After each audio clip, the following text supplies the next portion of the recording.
a young hero. He's just 11 years old, but when his time came, he knew exactly what to do. Now local firefighters are praising his life-saving actions. Leaving your mark. We've got a video you got to see. A strangely shaped hole in the sidewalk that's suddenly become a viral sensation. And stirring up controversy on the other side of the pond. The surprising ingredient one local professor wants people to put in their perfect cup of tea.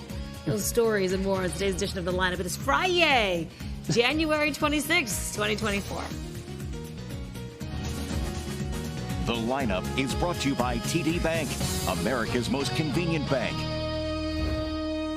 Hey everyone, I'm NBC 10's Keith Jones. I'm NBC 10's Erin Coleman. Let's get you up to speed with what you need to know today. We got a lot to talk about this morning.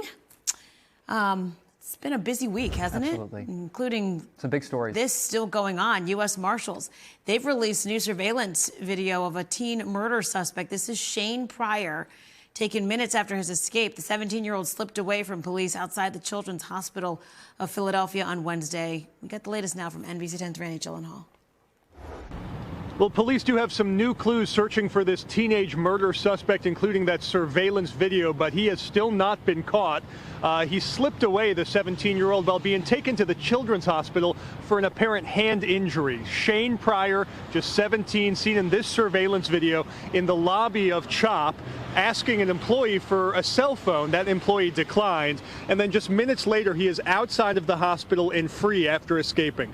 Police say they're also speaking with the owner of a car that was seen towed away the night of the escape, possibly used to pick up the teenager and drop him off somewhere. That driver's now being questioned, but still no sign of Pryor, who is accused of shooting and killing a woman who cared for him.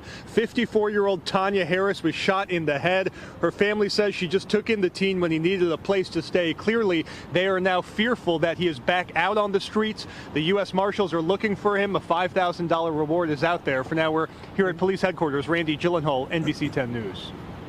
And you can count on NBC 10 for breaking updates on the search for this escaped prisoner. You can get updates as they happen by signing up for alerts on the free NBC 10 app. What a messy start to the day on Interstate 95 in Philadelphia. But here's the reason why right here. The FedEx truck blocked traffic in Holmesburg much of the overnight. The whole cleanup took about 4 hours. Look at it. It's because of the truckers' fuel tanks rupturing when the truck hit the center median. That meant a gas spill. And that's not something you could just move out of the side of the road. Thankfully, no one was seriously hurt. And people in parts of Montgomery County have been calling 911 over strange smells. But it appears we have gotten to the bottom of it. Turns out the smell is from the change in temperatures and fog. So listen to this. For days now, people, they've been posting to social media about it. Some wondered if it was burning cables or chlorine. A geology and environment professor at Villanova says it's actually atmospheric inversion. That is when warm air sits over the cold air, suppressing the air from rising up. Along with the heavy, dense fog, anything that's pollution or wildfires or just burning or anything that normally would get mixed into the atmosphere is kind of held down. Environmental impacts, exhaust, industrial aromas, even trash get trapped in the air and linger for longer. It will move out once the weather patterns change. Interesting explanation there. It's crazy. Well, it's a simple ingredient, but a local professor is creating quite the dust up by suggesting it should go into your tea. It's coming up. We're back in 30 seconds. Here we go. Here I go again on my own. Introducing the all-new TD Clear credit card with no late fees and no interest, just a simple monthly fee. That's predictability, even when expenses aren't. $4? That's bananas. It's a pear. Oh, man. The all-new TD Clear credit card. That's how credit can be unexpectedly human. Call 1-844-TD-CLEAR for details about credit costs and terms. To South Jersey now, an 11-year-old boy proving that heroes come in all shapes and sizes and ages. Yeah, firefighters say things could have ended a whole lot worse if he had not spotted flames shooting from a neighbor's home in Burlington City. NBC 10's Erin Baskerville, he's got our story. It makes me feel like Spiderman. That's my favorite superhero. Kyan Hammond felt like a superhero after spotting a fire in his neighborhood. Tonight, it was all about the sixth graders. Firefighters and police officers hosted a special dinner at the new Raising Cane's restaurant in Burlington City. My sister had ran over in the snow, and my parents had followed her. I had looked across the street and seen smoke coming from a house.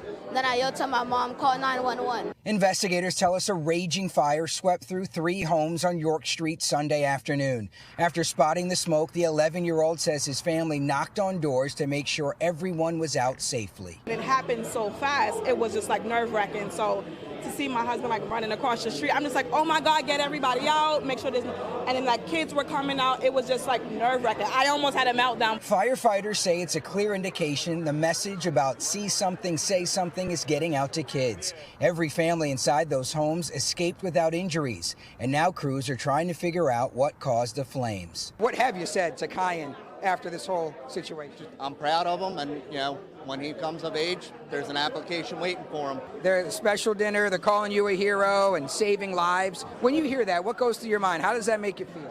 I'm just proud of myself because I really never thought I would be able to do something like this. Saving lives and learning about himself at the same time. Erin, Baskerville, NBC 10 News.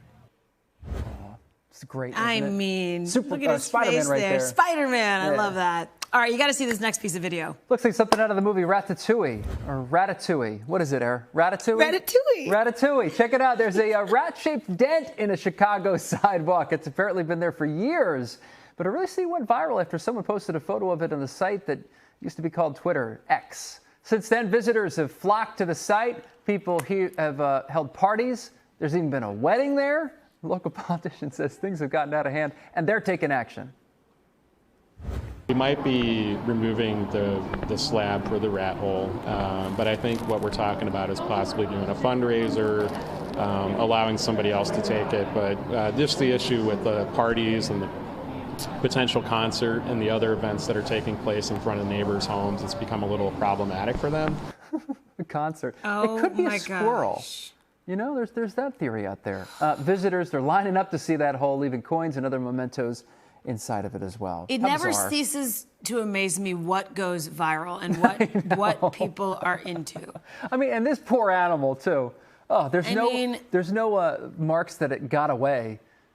That bad boy was in there. They've turned it into a wishing well. Oh, God. Like, give me a break. Poor All right, guy. Concerts at the Rat Hole. Yeah, no thank. A wedding? And it's this big. It's like it's tiny. It's like whatever. crazy. Who cares?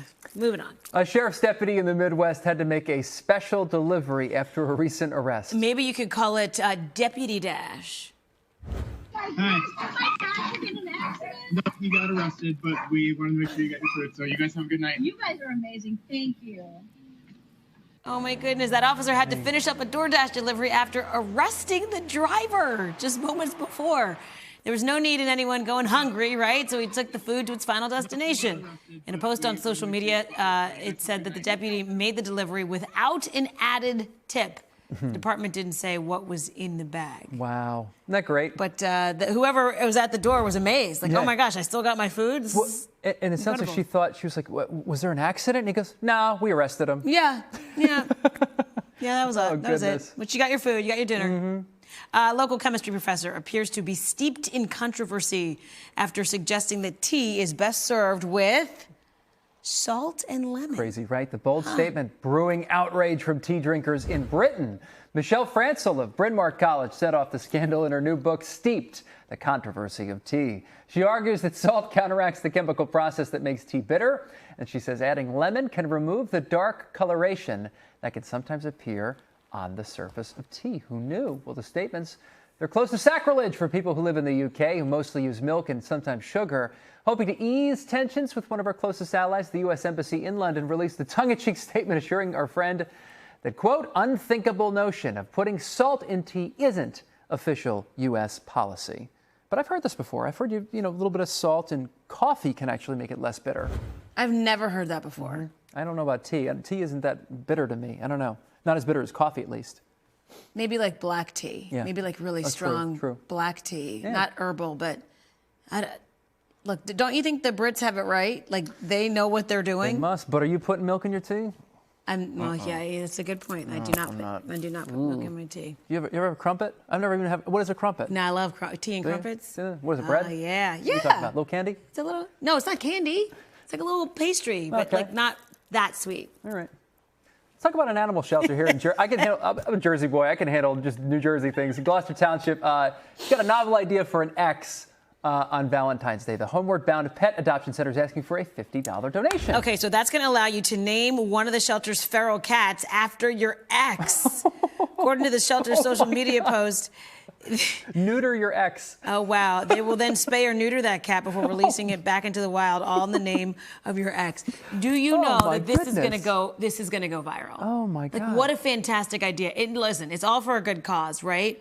But if you can get somebody like really mad at their ex to come naming a cat after you. I'm going to neuter my ex is what it is. Oh, my God. Ooh, so there. That's bad blood. Yeah, no full names for the cats, though. Just first names or nicknames. Oh, my goodness. So it's not like... You got some names in your head right now? Because I got some names in my head. I'm an old married lady. Like, look, all that stuff is... That ship has That's sailed. all in the past, too, anyway. Exactly. It's like for anybody where it's still living in their head, it's not healthy. Exactly. I think this is for, like recently...